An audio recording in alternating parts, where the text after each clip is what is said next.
What is prosthetic artery embolization and when is it needed? Embolizations means closing down any artery by minimal using angiographic techniques. We use microcatheters, we use simple medical instruments like particles. So supply of the prostate gland is cut off, it is reduced.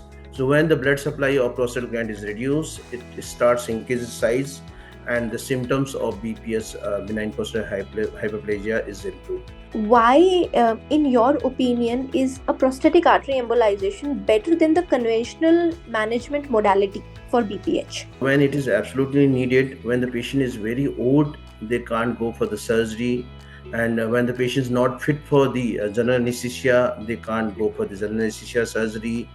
And when the patient is on antiplatelet, many patients, they are on antiplatelets. Surgery can't be done because they have some conditions.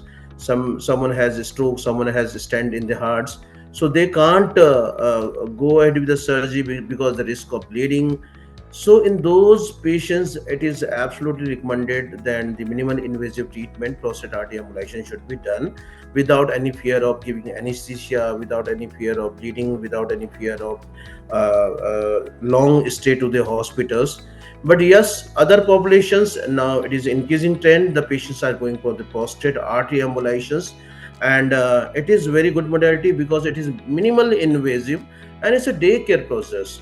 What is your clinical experience on the results and what does the present literature evidence has to say about this procedure? We can say safely they are doing very good. But if we see the literature, because the literature say long-term data is not available, we have only mid-term data or short-term data. These data suggest that prostate artery embolization is as effective as TURP. What is radial approach and how is this beneficial for the patient? We do these embolizations. We go to the prostate through the radial. This is the radial artery, and it is a very small artery. Through this angiographic site, we go to the prostate and we do embolizations. Radial approaches are very safe, ultra safe, because with radial approach there's no chance of complications, and it is minimally invasive.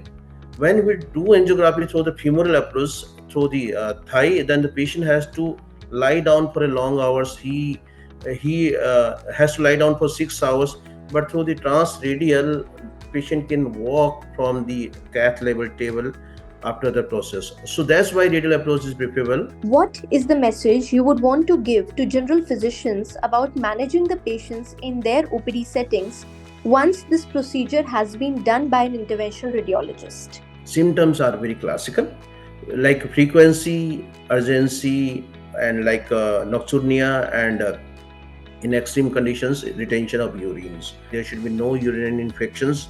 Urine routine microscopy should be done, and if needed, after 1 week, ultrasound prostate for the prostate size can be repeated, and the ultrasound for the PVR, post void residual urine, can be repeated. That is very small thing to look after patients in the OPD in post procedure patients.